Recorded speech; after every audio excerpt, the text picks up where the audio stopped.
Es una alegría el día de hoy poder celebrar la resurrección de Jesús. Voy a hacer como Marcos, mandando a sentar a la gente.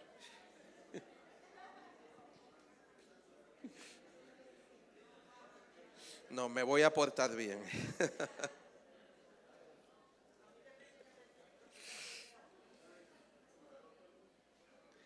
Señor, gracias en esta mañana porque tú has resucitado, porque tú vives. No seguimos una fe vacía, una fe sin sentido. Tenemos una esperanza viva. Y como tú vives, nosotros también viviremos. Y celebramos esa vida hoy. Señor, ayuda a que en esta mañana salgamos de aquí entendiendo una revelación nueva de ti, Jesús, y viviendo una mayor plenitud de esa resurrección, de eso que tú has hecho en nosotros. En el nombre de Jesús. Amén, amén. Bueno, ya como os dije hace un rato, hoy, aparte de la Navidad, el día de la resurrección es nuestro día. Es el día, bueno, ya vais a ir viendo, ¿no? Pero hay días y hay días en el año. Y lo que estamos celebrando hoy es lo más grande, el evento más grande que ocurrió en la historia. Y hace un rato cantamos Día Feliz, el día más grande en la historia. Es el día que Cristo se levantó de la muerte.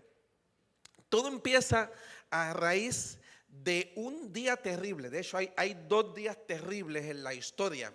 En el libro de Génesis, en el capítulo 3, no vamos a leer esos versículos, pero ocurre un día terrible.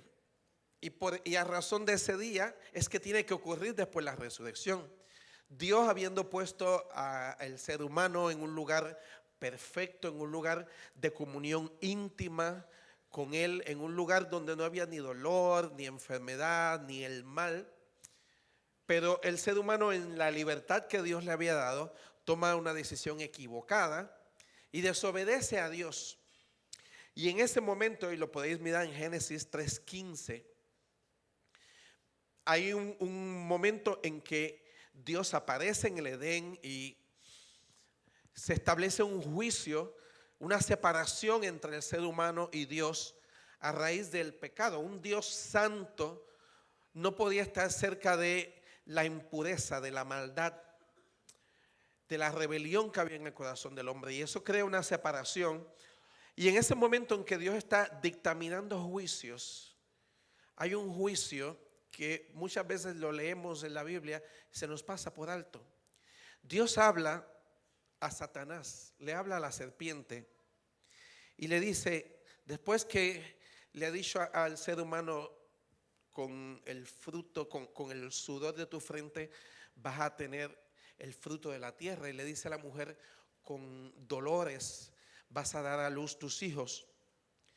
Dios le dice a Satanás, mira, te voy a decir una cosa, voy a poner enemistad entre tú y la descendencia de la mujer.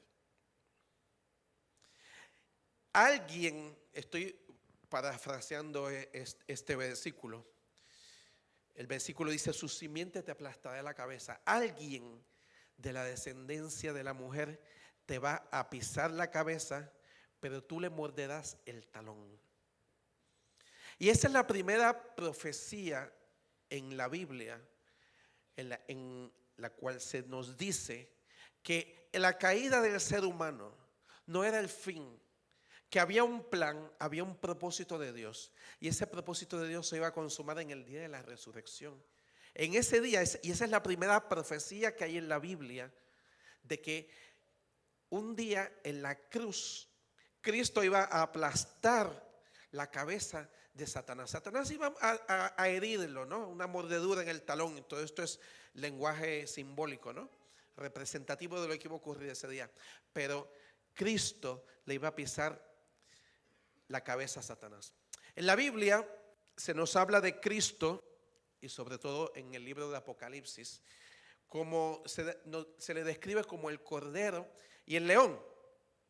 El cordero había sido avisado por el profeta Isaías. Veis en Isaías 53, dice: varón despreciado entre los hombres, experimentado en quebranto, experimentado en dolores, como oveja enmudeció, no abrió su boca delante de sus trasquiladores.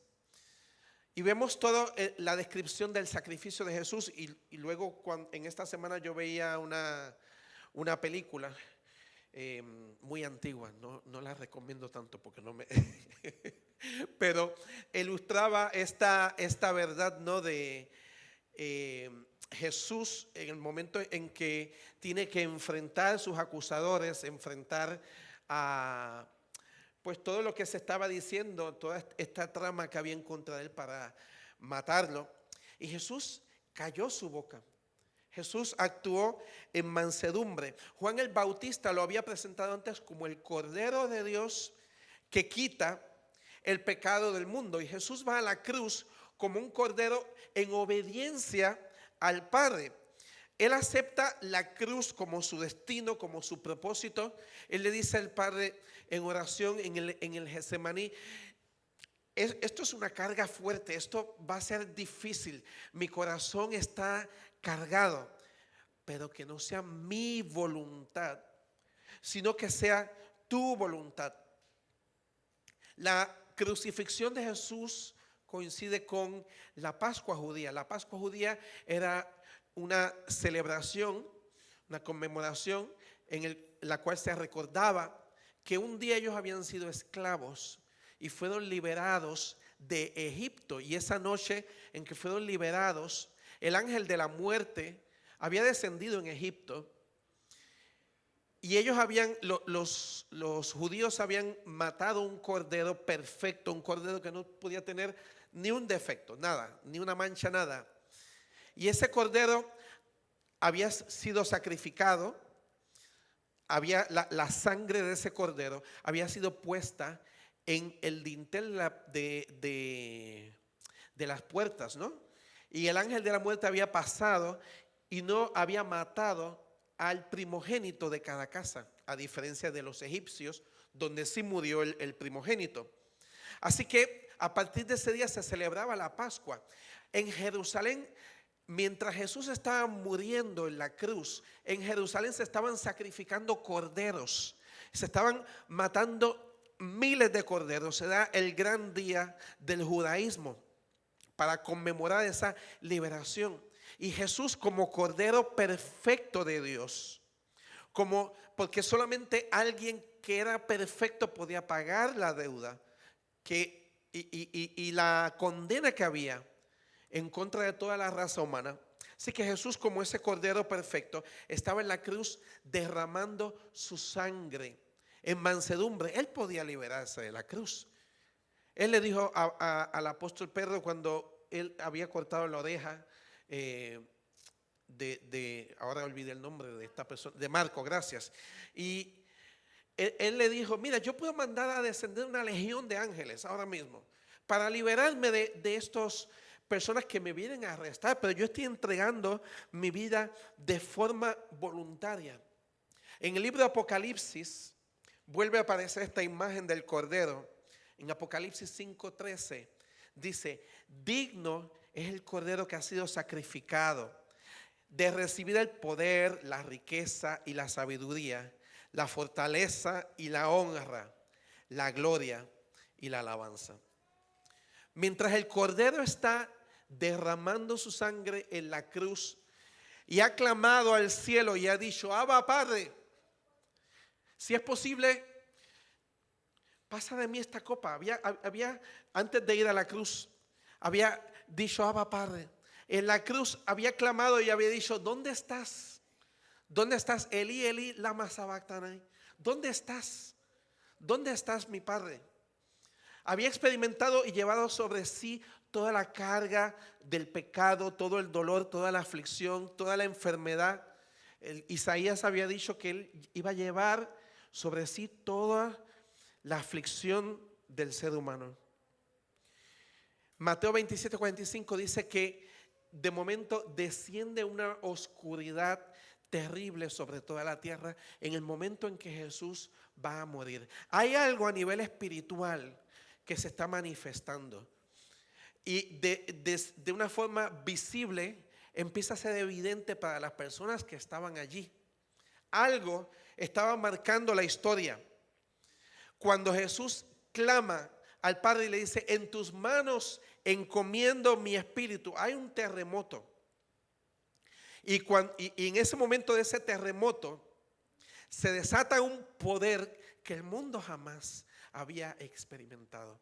En Mateo 27:52 dice que de momento, mientras Jesús clamaba y entregaba su vida y ocurría ese terremoto, se abrían tumbas en la ciudad de Jerusalén y gente, santos que habían muerto, empezaron a resucitar, empezaron a salir de sus tumbas. Imaginen el susto que habrá pasado un montón de gente en Jerusalén viendo toda esta gente que había muerto y de momento salían a la vida y empezaban a caminar por las calles y eso tiene que haber sido un evento impresionante. A la misma vez, recordad el día, era la Pascua. El sumo sacerdote estaría en el templo y de momento el mismo sumo sacerdote que posiblemente había estado en el juicio, ¿no? de Jesús, ¿no? Y esa misma persona de momento ve cuando delante de sus ojos el velo del templo se rasga y podía ver el lugar santísimo. Una nueva época, una nueva era en la historia empezaba. Jesús se había manifestado como Cordero, pero en ese momento en que Jesús muere en la cruz, Jesús empieza a manifestarse también como el león. Hay varias cosas que ocurren inmediatamente. Jesús muere en la cruz. Libro de Colosenses 2:14 dice que cuando Él muere, Él anuló la deuda que nos era adversa, clavándola en la cruz. En ese momento Jesús ruge como león y dice: la deuda, lo que había que pagar está pagado, y lo declara delante de las autoridades celestiales, delante de las potestades, delante del diablo, delante de los ángeles. La deuda está pagada. La prueba de la cruz ha sido vencida. El cordero ha sido inmolado. La sangre ha sido derramada y ha sido puesta en el dintel de la puerta, y todo aquel que quiera entrar bajo esa protección puede entrar y va a ser libre por medio de la sangre del cordero. Colosenses 2:15 dice que en ese momento Jesús desarmó a los poderes, desarmó a las potestades y por medio de Cristo los humilló. En Apocalipsis 1:17 dice que Jesús tiene las llaves del infierno y de la muerte. Yo tengo mucha imaginación. Estas cosas yo las visualizo en mi mente gráficamente, pero es que en el mundo espiritual estaba ocurriendo una revolución. En el libro de Apocalipsis 1, Juan está en un lugar donde empieza a tener una revelación de Cristo, y Juan dice que escucha detrás de él una voz de trompeta, y cuando mira hacia atrás se encuentra a Cristo delante de él, pero ya no era el Cristo que él había visto como una persona que había sufrido la crucifixión. Ya no está viendo al cordero, está viendo al león. Y en ese momento Cristo se le presenta con una cabellera blanca, con ojos resplandecientes como llama de fuego, con una voz como estruendo de muchas aguas, en sus manos 7 estrellas, una espada de 2 filos que salía de su boca. Cuando Jesús en ese momento clava ese edicto en la cruz, Jesús desciende a lo profundo del abismo llevando esa espada de fuego en su mano. Se posesiona de las llaves del infierno, se posesiona de las llaves de la muerte, declara a potestades que estaban ahí. Y esto es un versículo de la cual la Biblia no nos da tanta información, pero Jesús va al infierno y declara: yo he vencido. Y en Colosenses continúa diciendo que después es que Jesús desarma estas potestades, desarma estos poderes, dice que los humilló en público exhibiéndolos en un desfile triunfal. Esto es una costumbre que había en los tiempos antiguos, cuando había una batalla y se conquistaba una ciudad, había una victoria militar, había un desfile en la ciudad, pues vamos a poner por ejemplo en Roma, ¿no? Cada vez que un emperador vencía, llegaba y exhibía lo que había conquistado, exhibía las riquezas del otro lugar, llevaba esclavos y a ser posible, llevaba en cadenas al rey de la otra nación. Cuando Jesús muere en la cruz, cuando Jesús empieza a provocar esta revolución, porque ese terremoto fue el inicio de ese momento de gloria, la manifestación del león. Y cuando Jesús, no sabemos exactamente, y yo me lo puedo imaginar, ¿no? Algún día lo sabremos en detalle, pero cuando Jesús tiene este momento de gloria, de victoria, Jesús encadena a Satanás. Y delante del Padre, delante de los ángeles, delante de las potestades, Jesús hace un desfile triunfal y declara su victoria. En el cielo tiene que haber una fiesta impresionante, porque Dios, el Padre, llevaba tiempo deseando este momento de reconciliar todas las cosas a través de Cristo, este momento de restablecer la conexión con el hombre, este momento en que ya el velo del lugar santísimo se había roto y podíamos tener acceso a la misma presencia de Dios. Así que mientras Jesús está en esta celebración, y esto es versión José Lemuel Feliciano, Jesús le dice al papá: oye, que tengo allí unos discípulos que están tristes, que están escondidos, y yo les prometí que yo iba a resucitar, así que me toca terminar lo que empecé con ellos. El domingo, mira todo lo que ocurre entre el viernes al domingo. De viernes a domingo, que en el mundo se conmemora por ahí como días de luto, de tristeza, de viernes a domingo está pasando un montón de cosas, pero impresionantes, ¿no? Es un momento de transición, de cambio, de victoria. El domingo en la mañana hay un terremoto, desciende un ángel. En el libro de Mateo se le describe que tenía un aspecto como de un relámpago y remueve la piedra. Los soldados romanos que estaban allí quedan paralizados cuando ven este ángel. Nunca habrían visto un ángel, tal vez habrían oído escuchar de las manifestaciones de ángeles, y quedan paralizados. Y yo, como sé que Dios hace las cosas a lo grande, yo me imagino que habrán visto a Jesús salir de allí en toda su gloria, en todo su esplendor, y habrán dicho: pero si este tío no se parece en nada al que crucificamos el otro día, ¿aquí qué ha pasado? Llegan las mujeres a ungir el cuerpo de Jesús, y es curioso porque yo ayer leyendo, a los discípulos se les olvidó que Jesús había dicho que iba a resucitar. Todos los seguidores de Jesús lo olvidaron, las mujeres lo habían olvidado, estaban buscando un cuerpo muerto. ¿Sabéis quiénes recordaron que Jesús iba a resucitar? Los fariseos. Los enemigos de Jesús fueron los que dijeron: oye, él dijo que se iba a levantar de la muerte, así que hay que poner una guardia romana allí, hay que sellar esa tumba, que asegurarnos que nadie saque el cuerpo de Jesús. Los enemigos de Jesús se acordaban.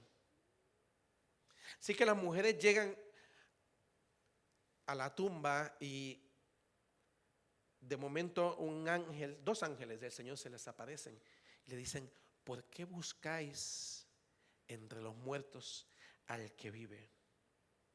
Ha resucitado. Cuando Jesús se levanta, que empieza a correr la noticia de que Jesús había resucitado, los líderes religiosos, los fariseos, esto atentaba contra el judaísmo, porque decir que la persona que habían crucificado ahora estaba vivo significaba que él era Dios. Significaba que todo lo que él había dicho era la verdad. Significaba que el tiempo de los sacrificios, que el tiempo de la ley ya había pasado. Y aquí habían intereses económicos. Los saduceos eran la clase pudiente que controlaba el templo, controlaba los sacrificios, controlaba. Por eso es que Jesús derriba las mesas, porque habían convertido la adoración a Dios en un negocio. Los fariseos perdían su posición de renombre en la sociedad judía. Así que a los judíos no les interesaba, a los líderes judíos no les interesaba, y por eso dicen, los discípulos robaron el cuerpo de Jesús. Y esa es una de las objeciones que se ha levantado en contra de la resurrección. La pregunta es, ¿cómo unos hombres que cuando Jesús es arrestado huyeron, que el único que se acercó a la cruz fue Juan, volvieron a las redes, volvieron a la mar, volvieron a la pesca, estaban acobardados, escondidos? Un hombre como Pedro que niega a Jesús. ¿Cómo estas personas de momento se armaron de valor y dijeron, vamos a robar el cuerpo de Jesús para demostrar que está vivo? Así que estas personas, según esta objeción a la resurrección, estos discípulos fueron y se enfrentaron a una guardia romana, que los romanos era la potencia militar de aquel tiempo. Una guardia romana, no había forma de vencer el entrenamiento que tenía esa gente, la capacidad militar, no había forma de vencer eso a manos de unos campesinos galileos, pescadores, algún recaudador de impuestos. Esta gente no tenía capacidad de vencer. Sin embargo, este argumento dice, según este argumento, los discípulos habrían vencido a la guardia romana y después habían removido la piedra. Era una piedra pesada que había tenido que ser rodada. No sabemos, la Biblia no dice, pero posiblemente incluso hasta con algún tipo de maquinaria. Y esa piedra pesada estaba allí puesta para asegurarse precisamente de que no se intentase robar el cuerpo de Jesús. Y esa piedra tenía un sello romano. Romper un sello romano era una condena de muerte. Eso era intocable. Rompías un sello romano y tenías una condena de muerte sobre ti. Pero eso es lo que no solamente dijeron en su momento los líderes religiosos de Jerusalén, sino que muchas personas que objetan la resurrección hoy día dicen que fue que los discípulos robaron el cuerpo. No tiene ningún sentido. Otras personas han afirmado en años recientes que Jesús nunca resucitó, nunca salió de la tumba, y que la gente que lo vio es que deseaban tanto ver a Jesús que tuvieron alucinaciones masivas. Tuvieron una alucinación masiva en la cual lo vieron, porque lo deseaban tanto, lo amaban tanto, que lo vieron, se lo imaginaron. El problema es que hubo más de 500 personas que vieron a Jesús en diferentes lugares, que hubo 500 alucinaciones masivas en diferentes lugares. Además, decir que Jesús estaba vivo y convertirte en un seguidor de Jesús implicaba automáticamente que tú te enfrentabas a los judíos, pero no solamente a los judíos, te enfrentabas a Roma, porque Roma decía que el emperador era Dios. Y ahora el hecho de que Jesús había resucitado y había reclamado que era Dios significaba para el imperio romano que un crucificado, alguien que había sido humillado a la degradación más baja que podía pasar una persona, de momento ese crucificado iba por encima del emperador romano. Eso Roma no lo podía aceptar. Y por eso, cuando leemos el libro de los Hechos y vemos la historia, vemos que miles de personas dieron su vida porque dijeron, yo he visto a Jesús resucitado y no lo voy a negar. Yo en estos días reflexionaba sobre la historia de Esteban. Esteban, que es uno cuando leéis el libro de los Hechos, era uno de los seguidores más fervientes de Jesús cuando inicia la iglesia y el primer mártir. Esteban posiblemente era contemporáneo de Jesús. El libro de Hechos ocurre muy poquito después de la muerte de Jesús.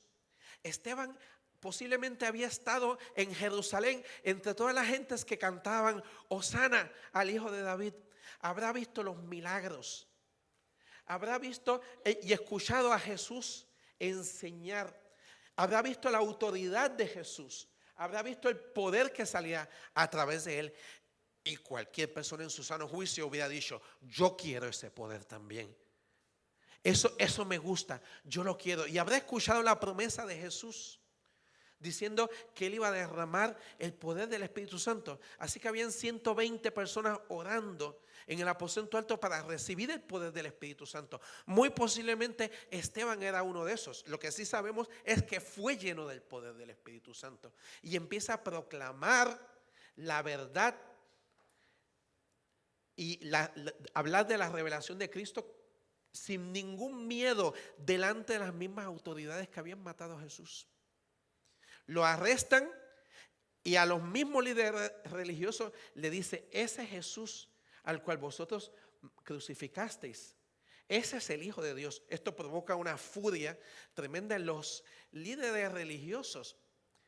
Alguien puede proclamar esa verdad si ha visto a Jesús delante de él vivo, lo ha visto resucitado y no hay amenaza, no hay infierno, no hay diablo, no hay demonio, no hay emperador romano que pueda retar esa verdad en tu corazón y pueda ponerte un detente. No había forma. Y ese hombre estaba lleno del Espíritu Santo. Se para firme en esa verdad. Y en el momento en que va a morir, alza los ojos al cielo y en ese momento ve a Jesús resucitado.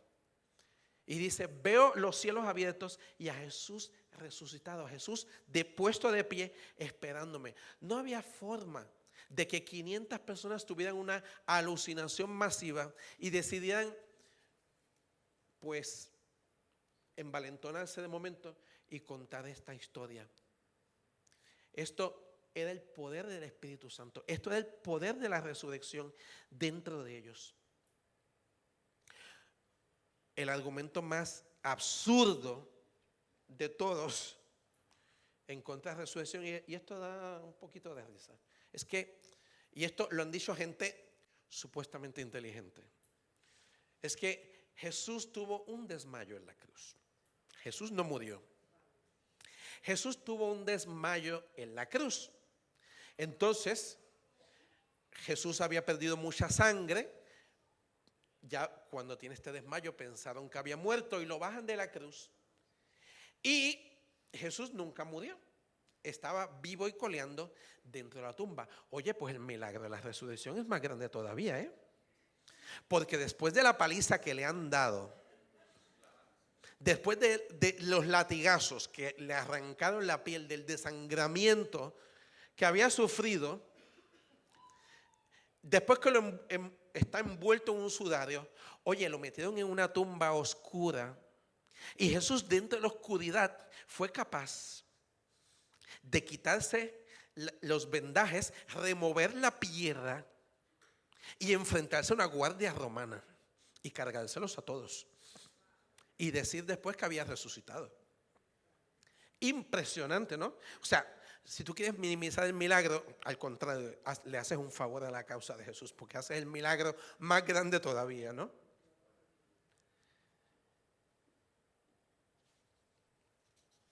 Y es importante que conozcamos y sepamos defender la resurrección, porque esto es lo que le da sentido a lo que nosotros creemos. Esto es lo que le da sentido a la fe. ¿Qué evidencias hay de la resurrección? Las evidencias que hay son históricas. La primera evidencia es la tumba vacía. Ve a cualquier lugar del mundo y busca la tumba de cualquier fundador de una religión. Busca la tumba de cualquier rey, emperador, líder de lo que sea. Busca la tumba. El cuerpo está allí. pero la tumba de Jesús está vacía. Tengo entendido que si vas a Jerusalén, en el lugar donde se dice que Jesús murió, dice, Él no está aquí, ha resucitado. Así que la tumba vacía es la primera evidencia que habla. Lo segundo es la ausencia de un cuerpo. Como os decía, Roma necesitaba un cuerpo con urgencia. No se podía permitir que un crucificado estuviese por encima del emperador. Así que empiezan a buscar el cuerpo. Los judíos necesitaban un cuerpo también. El cuerpo no apareció nunca.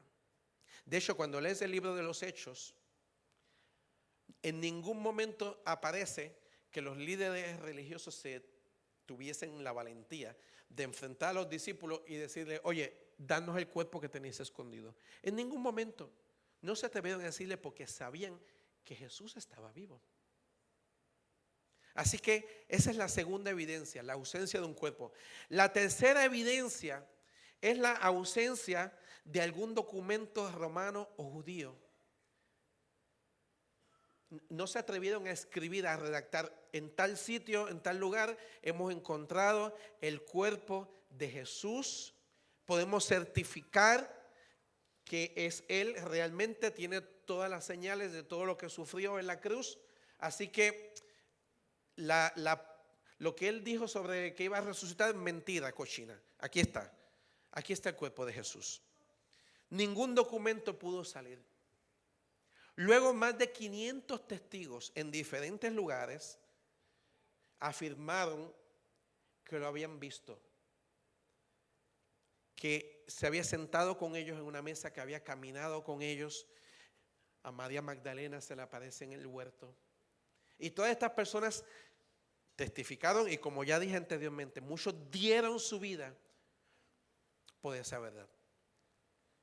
Y la siguiente evidencia son todas las vidas cambiadas y transformadas por el poder de la resurrección. Cuando Jesús sube al cielo y que se derrama el poder del Espíritu Santo, los que habían sido antes impulsivos o que habían negado a Jesús, ahora se convertían en sus principales defensores. Los apóstoles y la iglesia, y no solamente la iglesia de aquel momento, la iglesia de hoy día testifica con su vida que Jesús resucitó. ¿Cuántos de los que estamos aquí el Señor nos ha sacado del mundo si empezara a preguntar las historias, los testimonios, cuántas cosas Dios no ha hecho? Sanidades, milagros de provisión, milagros de liberación, milagros de relaciones restauradas. ¿Cuántas cosas? Ese es el poder de la resurrección. Vidas transformadas. Marcos 16, 19 dice que después que Jesús resucita y aparece a los discípulos, sube al cielo y se sienta a la mano derecha de Dios. Y desde allí está reinando, y desde allí está gobernando sobre todas las cosas.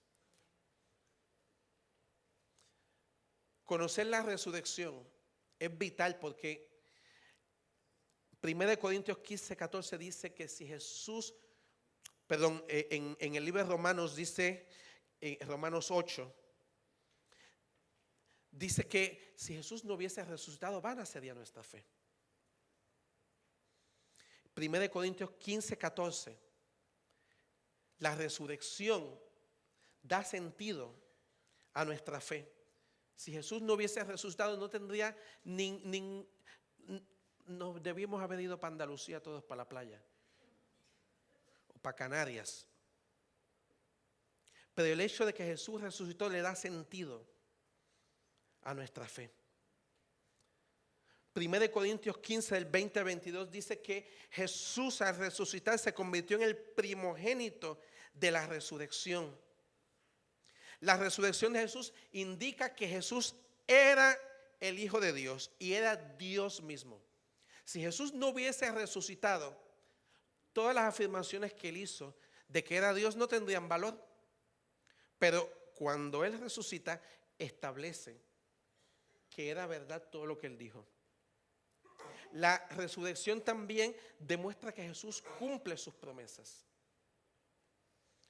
Y la resurrección demuestra que Jesús tiene más poder que la muerte.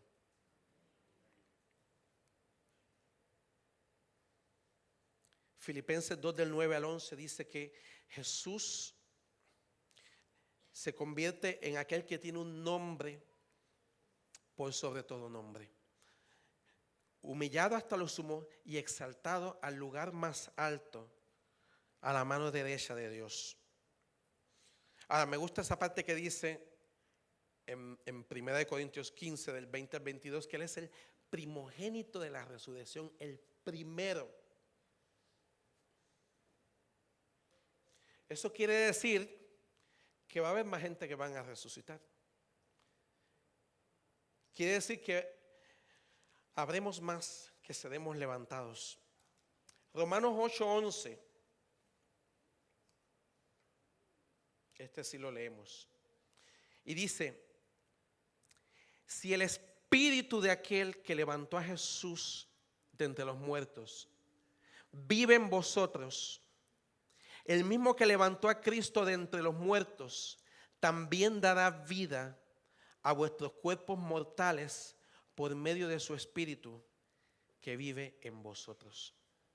El poder que levantó a Cristo de la muerte es el poder que está dando vida, que está transformando, que está cambiando, que en medio de batallas, que en medio de luchas, que en medio de conflictos, que en medio de retos que podemos estar enfrentando en nuestra vida de fe, aquellas cosas que decimos no soy capaz de cambiar, aquellas cosas que decimos lo intento, pero sigo con esta batalla, el poder de la resurrección de Jesús está ahí, está a tu favor y está trabajando para que aquello que parece un gigante en tu vida, en algún momento va a ser vencido.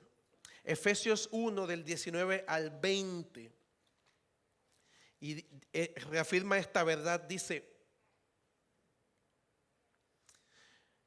voy a leer desde antes. Y esto es una oración que el apóstol Pablo está haciendo por la iglesia de los Efesios.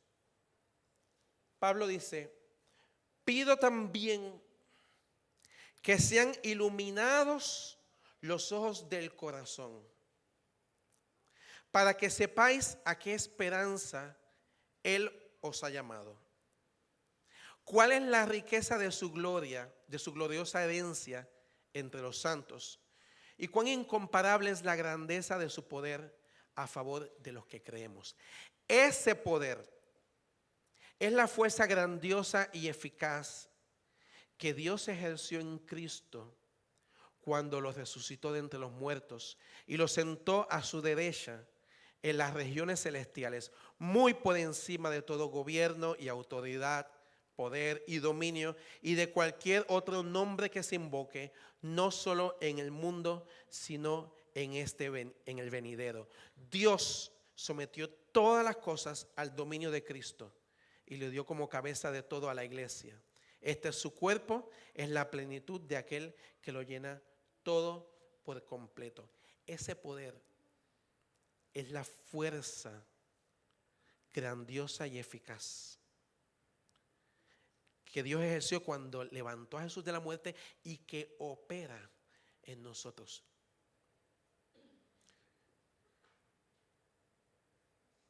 Y hoy, mientras yo pensaba en esta predicación por la mañana, yo decía: Señor, que podamos ver, que nuestros ojos sean abiertos a entender la realidad de que no hay poder en el mundo más fuerte que el poder que habita en nosotros. No hay fuerza más grande, no hay nada, no hay imperio en el mundo, no hay poder militar, no hay líder político, no hay movimiento social, absolutamente no hay nada que tenga el poder de la resurrección, el poder que está actuando en nosotros. En Tesalonicenses 4 del 16 al 17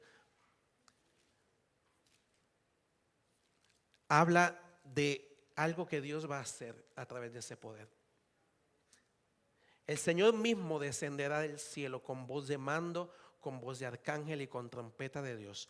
Y los muertos en Cristo resucitarán primero. Luego los que estemos vivos, los que hayamos quedado, seremos arrebatados junto con ellos en las nubes para encontrarnos con el Señor en el aire, y así estaremos con el Señor para siempre. Por lo tanto, anímense con estas palabras. El poder que se desató aquel día en Jerusalén es un poder que sigue trabajando para nuestra santificación y que está a la expectativa.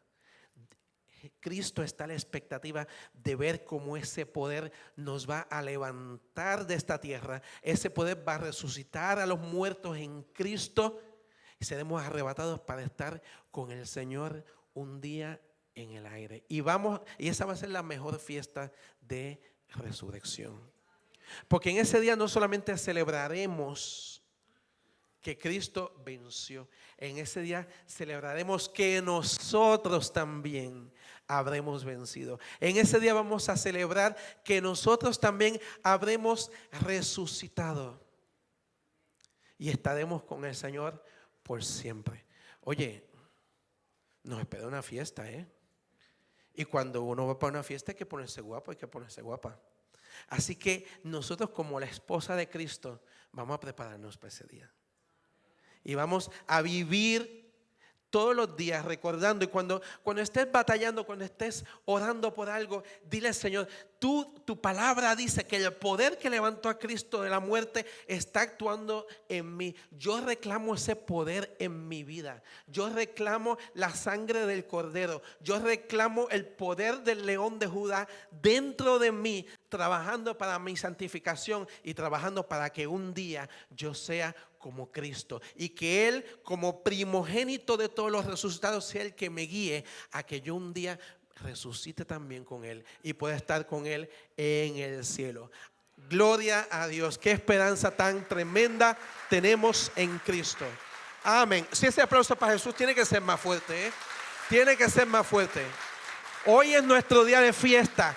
Hoy es nuestro día de celebración, porque hubo 2 días terribles en la historia: la caída en el Edén, el día de la muerte de Jesús, y hubo un día de victoria, la resurrección de Jesús, y se viene otro más, nuestra resurrección también. Seremos resucitados con Él. ¿Qué tal si nos ponemos de pie en esta mañana?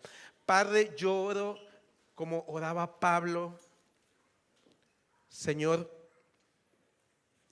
que nuestros ojos espirituales sean abiertos. Trae una revelación, una convicción a nosotros de que ese poder de Cristo, ese poder de la resurrección está actuando en nosotros.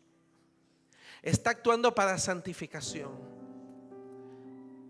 para limpiar, para sacar de nuestra vida aquello que nos enfrenta a ti, que nos aparta a ti.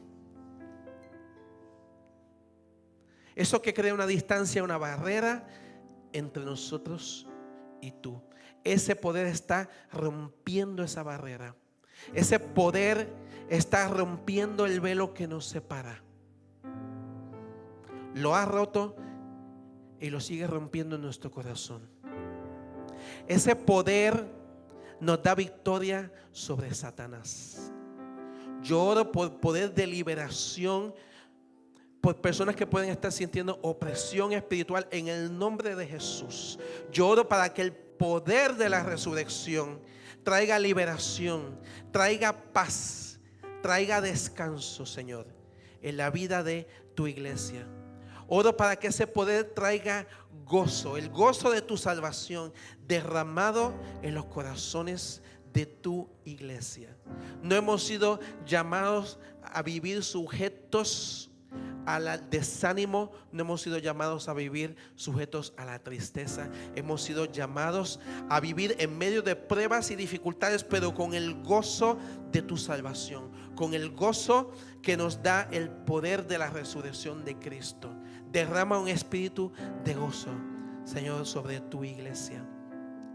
Trae sanidad, que el poder de tu resurrección sane heridas, sane el dolor que muchos puedan estar enfrentando.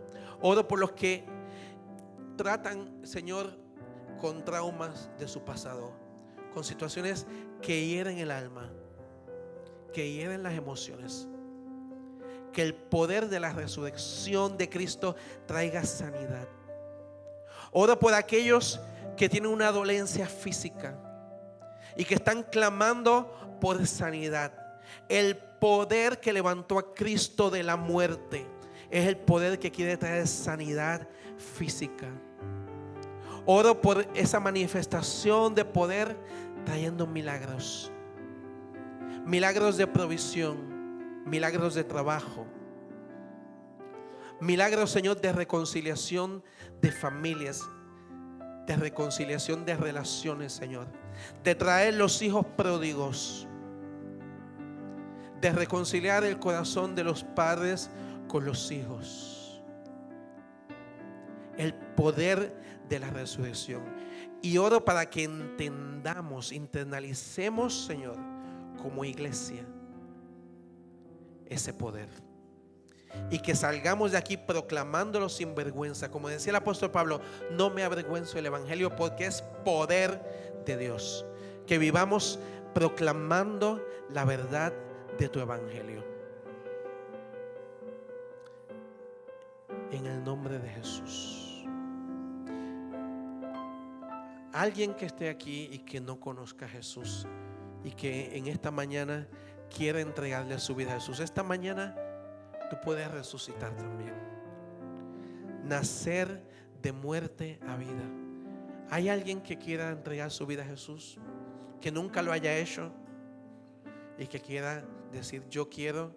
Levanta tu mano si quieres entregar tu vida a Jesús. ¿No hay nadie? Eso es buena noticia. Espero, ¿no? Porque eso quiere decir que estamos viviendo todos sujetos a ese poder y que ese poder está actuando en nosotros. Que el Señor os bendiga, os guarde y salid por ahí proclamando que Jesús resucitó y vive. Amén, amén.